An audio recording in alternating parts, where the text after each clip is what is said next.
Hello! Je sais pas pour vous, mais moi, je me demande un peu quoi faire ces temps-ci. Alors, j'ai décidé de produire un résumé de lecture d'un article qui est paru le 20 mars et qui s'intitule Infectious Disease Experts don't know how bad the coronavirus is going to get either. Donc, les experts ne sont pas trop sûrs, eux non plus, de la direction que prendra le coronavirus. Traduction libre. C'est un article qui est paru le 20 mars, mais qui traite de données qui ont été recueillies le 15 mars. Alors, on va garder quand même ça en tête pour avoir une petite distance par rapport aux données.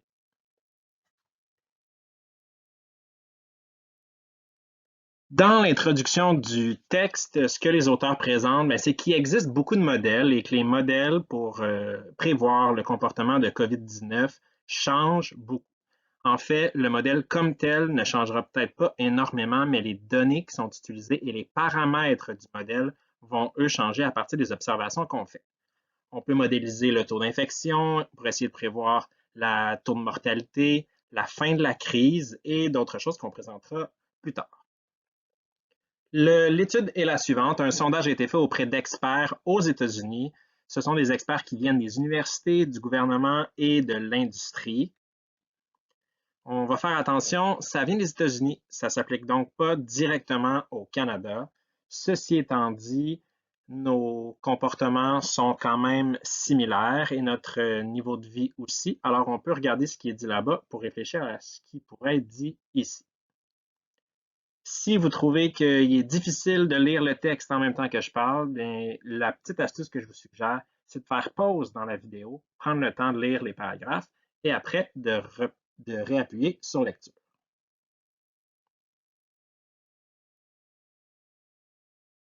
L'article commence avec un résumé de ses découvertes. Premièrement, les experts et les expertes qui l'ont consulté pensent que 12% des cas environ sont connus aux États-Unis en ce moment.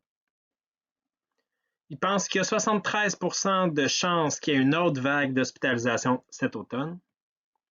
Et ils estiment à 200 000 morts le compte à la fin de l'année aux États-Unis.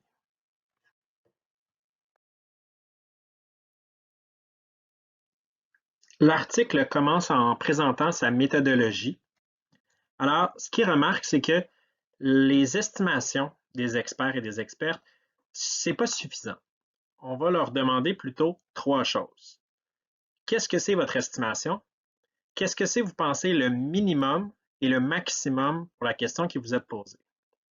Par exemple, si on vous demande combien vous pensez qu'il va y avoir de morts cette année, puis vous pensez qu'il va y en avoir 20 000, mais vous pourriez dire 20 000, mais je pense qu'il va en avoir au moins 10 000 et au maximum 100 000. Avec ça, on va créer une distribution triangulaire. C'est un graphique qui va être présenté dans la prochaine diapositive. On va finalement faire la moyenne de ces triangles-là pour obtenir une distribution de probabilité pour tous les experts. C'est un graphique des chances que les experts pensent que chacune des valeurs a de se produire.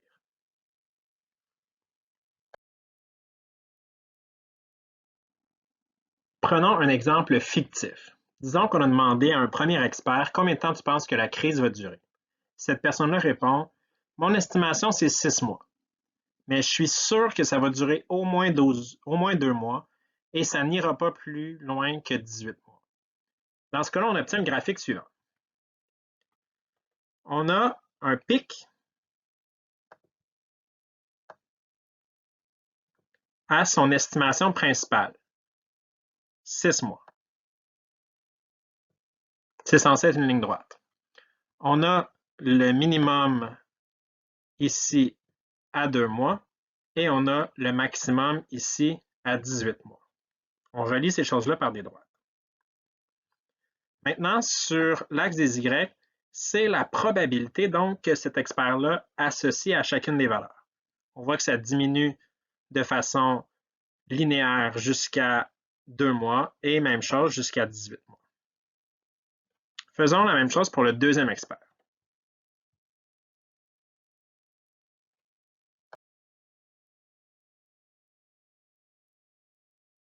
L'expert B, lui, pense que ça va durer 8 mois avec un minimum de 3 mois et un maximum de 12 mois. On obtient le graphique suivant avec un pic à 8 mois et le triangle qui va toucher l'axe des X à 3 mois et à 12 mois.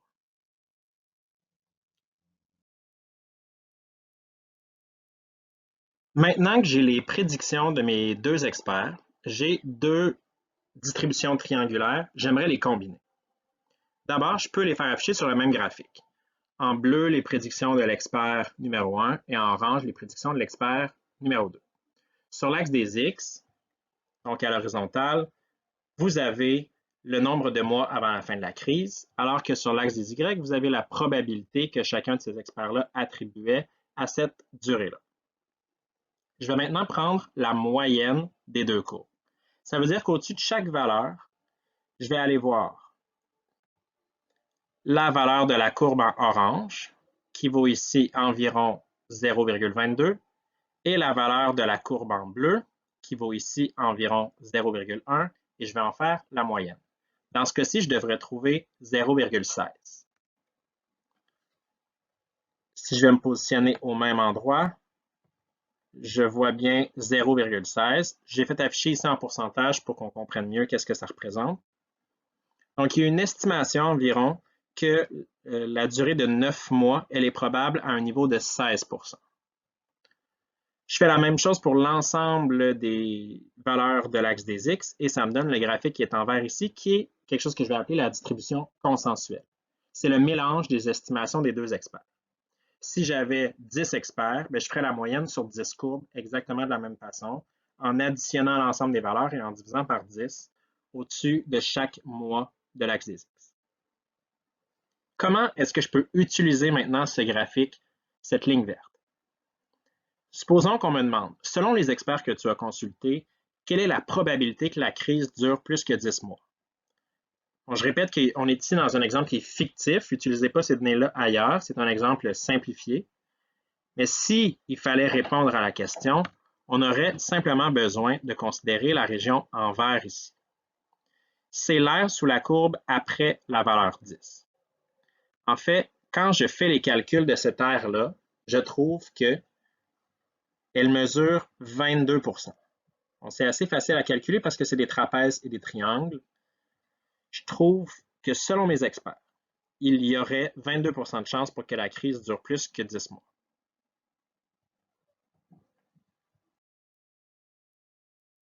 Poursuivons avec l'article. L'article rentre dans 3 questions maintenant qui sont celles qui ont été présentées très rapidement au début. Alors, premier paragraphe sur ces questions, on se pose la question combien il va y avoir de cas avant le 23 mars. Vous remarquerez, dans l'article, c'est écrit 29 partout, c'est une erreur. Je suis allé voir la source qui était traitée dans l'article et en fait, c'est bien le 23 mars. Sinon, vous trouveriez que l'ensemble des estimations sont énormément inférieures à ce qu'on s'attend d'obtenir. Alors, partout dans la présentation, je vais avoir remplacé 29 mars par 23 mars. Combien de cas va-t-il donc y avoir aux États-Unis selon les experts qui ont été consultés? Bien, en moyenne, ceux-ci disent qu'il va y avoir entre 10 000 et 75 000 cas le lundi 23 mars aux États-Unis. Petite remarque, aujourd'hui, le 21 mars, à 16 heures, on comptait 21 000 cas aux États-Unis.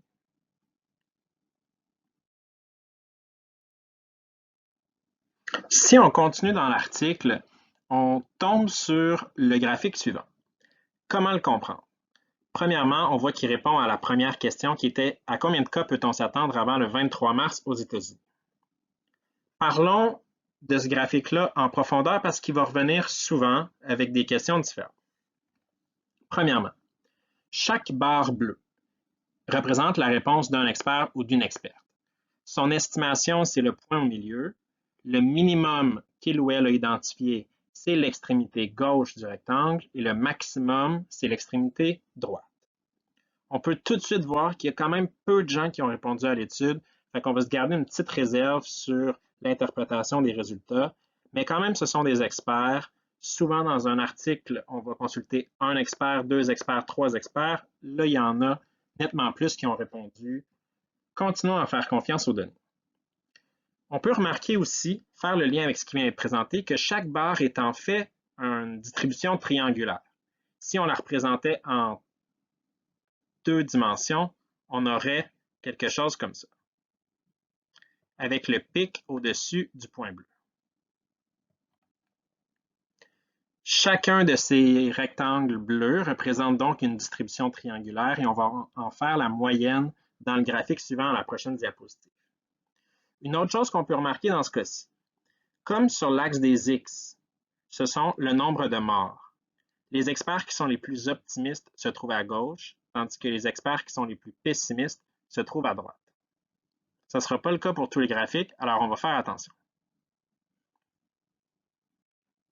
Maintenant, qu'est-ce que l'article ajoute comme information après le graphique? Mais il donne un exemple. Un épidémiologiste qui a été sondé, il dit que la méthodologie qu'il a utilisée pour répondre à la question, elle est à moitié quantitative, à moitié qualitative. Donc, il utilise des modèles, mais il va aussi porter un jugement critique et ajouter des observations qu'il fait de façon qualitative dans le monde en se comparant à d'autres pays, par exemple.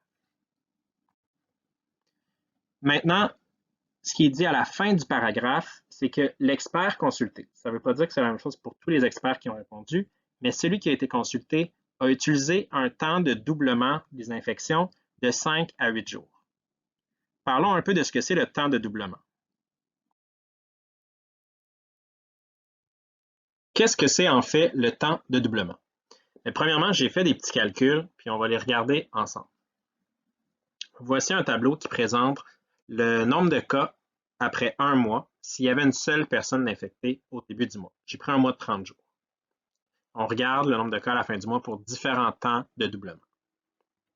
D'abord, le temps de doublement, c'est le temps moyen pour que le nombre d'infectés double. Si j'avais 100 cas aujourd'hui, dans combien de temps est-ce que je m'attends à en avoir 200? On nous a parlé beaucoup du fait que la progression du virus était exponentielle. La loi exponentielle, elle a cette particularité-là, c'est que le temps de doublement est constant. Les cas devraient doubler à une période qui est fixe. Bon, c'est sûr qu'avec les mesures qui sont mises en place par le gouvernement, le fait que les gens s'isolent ou s'isolent pas, ça peut changer le temps de doublement. Puis quand on est rendu avec une grande partie de la population qui est infectée, dans ce cas-là, le modèle change aussi. Ceci étant dit, pour les temps qui nous intéressent en ce moment, le concept que le temps de doublement est constant, ça fonctionne. Je vous rappelle que l'expert qui avait été consulté parlait d'une durée de doublement de 5 à 8 jours. Alors, 5 à 8 jours, on se trouve dans la zone qui est ici. On voit que pour un cas au début du mois, on s'attend donc à avoir à la fin du mois entre 13 et 64 cas. C'est plus, mais c'est gérable. J'aimerais qu'on regarde ce qui se passe si le temps de doublement est plutôt de 2 jours. Si à chaque 2 jours, le nombre d'infectés double, je m'attends à la fin du mois à avoir plutôt 32 768, donc environ 33 000 cas. Ça, c'est pour une seule personne infectée au début du mois. Si on commence avec 4 personnes, il faut multiplier la quantité qui est ici par 4.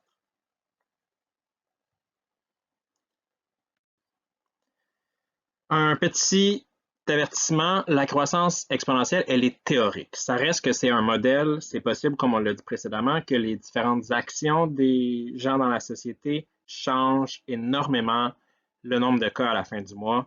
Plus vous isolez, plus vous convainquez les gens que vous connaissez de s'isoler, plus vous faites attention avec les échanges de matériel, plus le chiffre à la fin du mois devrait être bas. 2 jours donc. Pourquoi est-ce que j'ai passé du temps sur le 2 jours plus que sur le 3, le 4, le 9 ou le 10? En fait, c'est que le 19 mars, CNBC titrait la chose suivante: le nombre de cas aux États-Unis a doublé en 2 jours. Ça voudrait dire que les prédictions de nos experts étaient peut-être un peu trop optimistes. Mais attention, que le nombre de cas détectés double, ça ne veut pas dire assurément que le nombre de cas double. Pourquoi? Parce que plus on est sensible à l'apparition de la maladie, plus le gouvernement prend les choses en main et que la société considère comme sérieux le cas, et plus on teste des gens. Et on ne teste pas juste des gens qui ont des symptômes, on teste beaucoup de personnes pour se protéger. Ça peut faire exploser le nombre de cas détectés, mais simplement parce qu'on étudie plus de gens.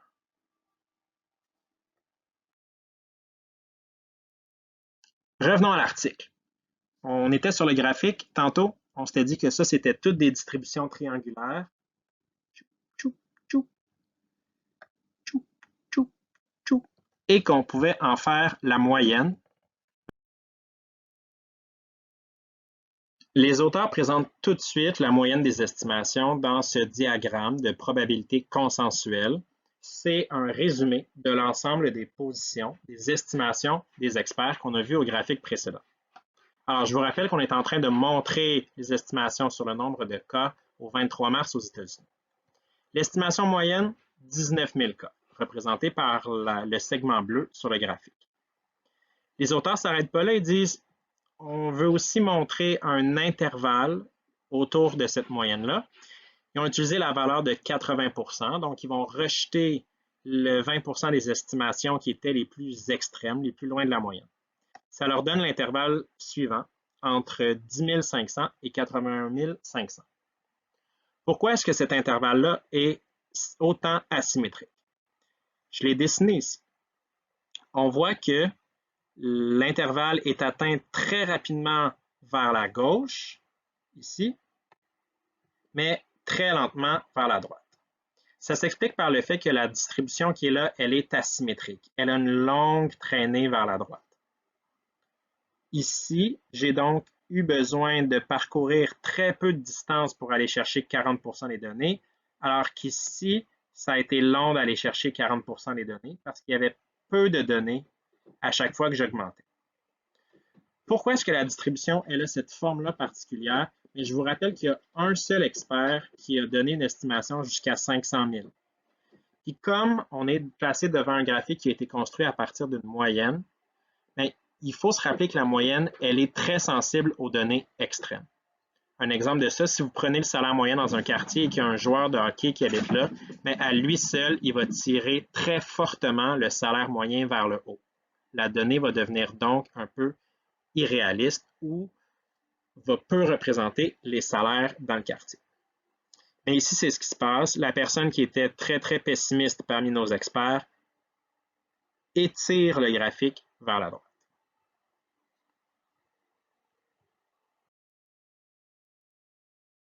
Question 2.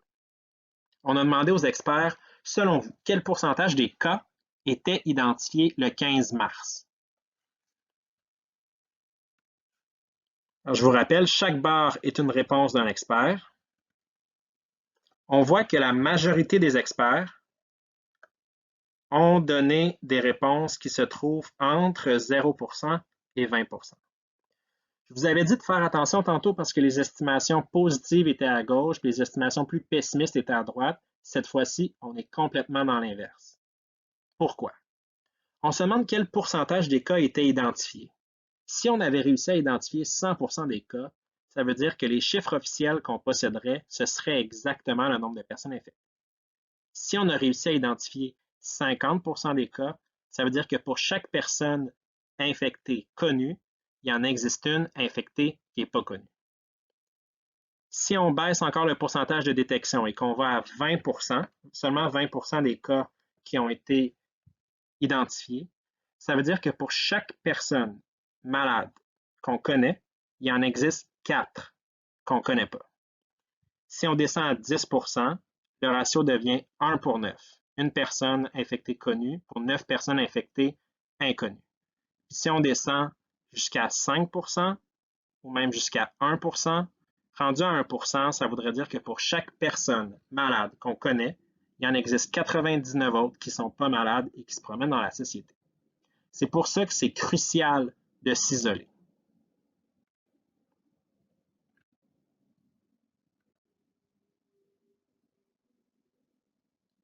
Alors, dans le petit paragraphe d'introduction, ce que l'article dit, c'est en regardant le graphique qui nous est présenté ici, on voit que les experts n'ont pas énormément confiance dans l'exactitude de leurs points bleus parce qu'ils donnent un très grand intervalle autour.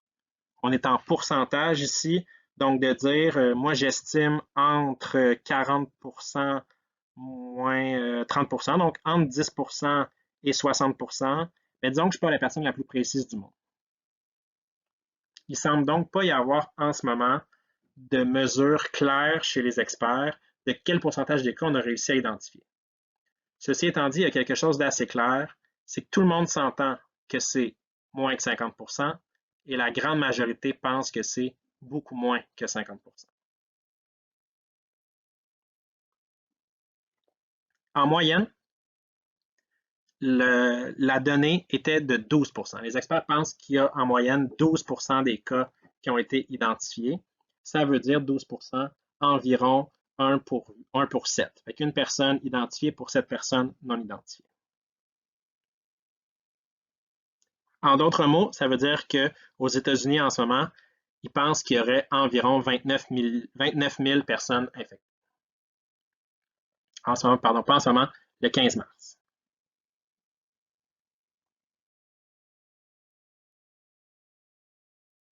Question numéro 3 dans l'article. On a demandé aux experts, selon vous, quelles sont les chances qu'il y ait une deuxième vague d'hospitalisation plus tard cette année?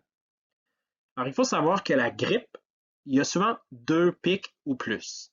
En fait, dans la grippe saisonnière, c'est souvent dû à la présence de 2 souches qui vont arriver à des moments différents.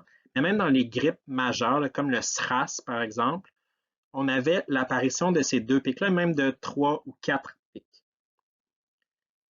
Selon eux, il y a 73% de chances qu'il y ait un deuxième pic à l'automne, ce qui expliquerait pourquoi on entend parler de reprise de la session dans les écoles, possiblement plus tard qu'en septembre ou en août. Même en rejetant le 1/5 des estimés les plus rares, selon les experts, les chances d'un deuxième pic sont entre 40 et 96%. C'est quand même élevé.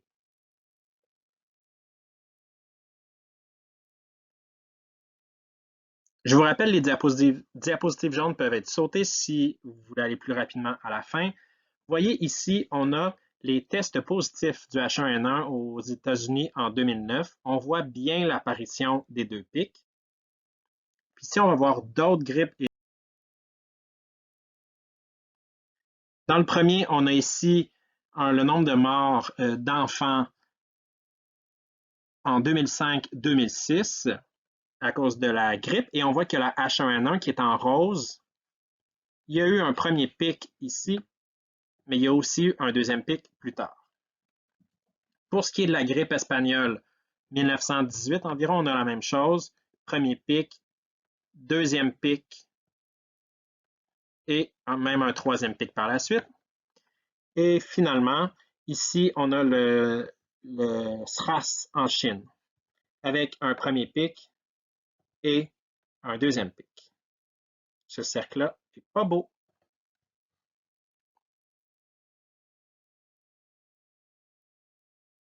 Revenons à l'article. Question 4. On a demandé aux experts, selon vous, combien est-ce qu'il va y avoir de morts aux États-Unis dans le restant de l'année?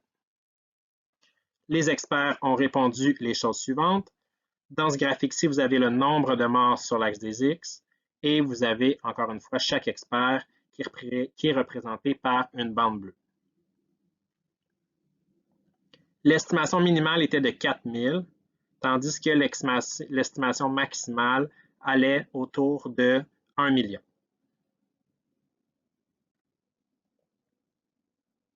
Pour ce qui est de la limite supérieure de chacune des estimations, on voit que ça peut aller jusqu'à 2 millions même, et il y a même une personne qui s'est dit, bof, 6 millions.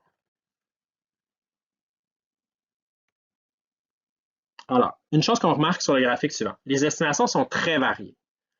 Les experts ou les expertes qui ont répondu les nombres les plus élevés estiment environ 250 fois plus de morts que les experts qui sont les plus optimistes. On n'est pas dans le même ordre de grandeur.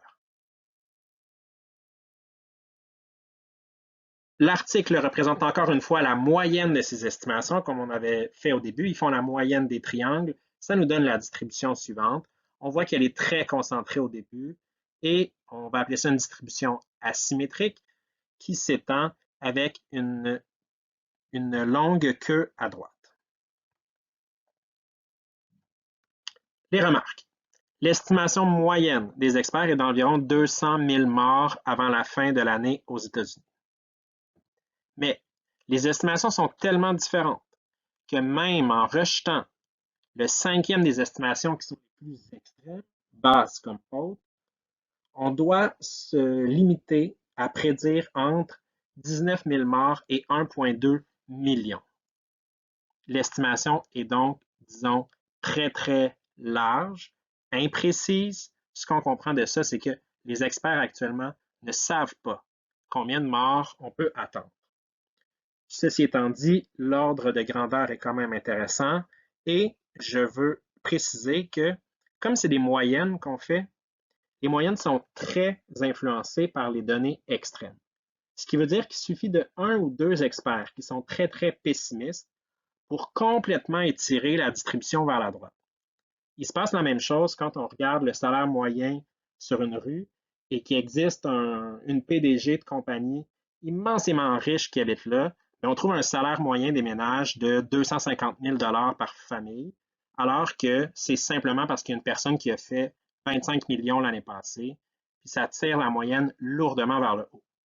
Mais ici, les quelques experts qui avaient prévu des nombres de morts extrêmes, pouvant aller jusqu'à 6 millions, viennent complètement étirer la distribution. Autre remarque qu'on peut faire sur le tableau qui est là, il faut se rappeler qu'on nous a parlé précédemment d'un taux de doublage, d'une période de doublage de 5 à 8 jours. Et ce qu'on voit en ce moment, c'est que c'est beaucoup plus rapide. Alors, ce serait possible que toutes les estimations qu'on voit soient trop optimistes.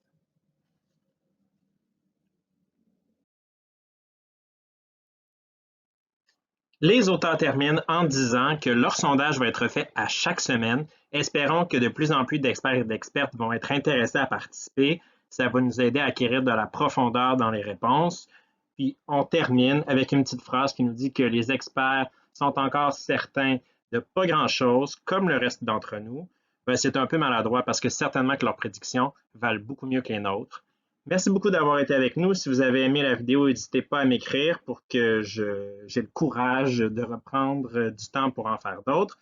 Et si vous avez des questions, vous pouvez les poser aux experts, aller chercher sur Internet. Sinon, il me fera toujours plaisir de discuter avec vous via Messenger. Bonne journée!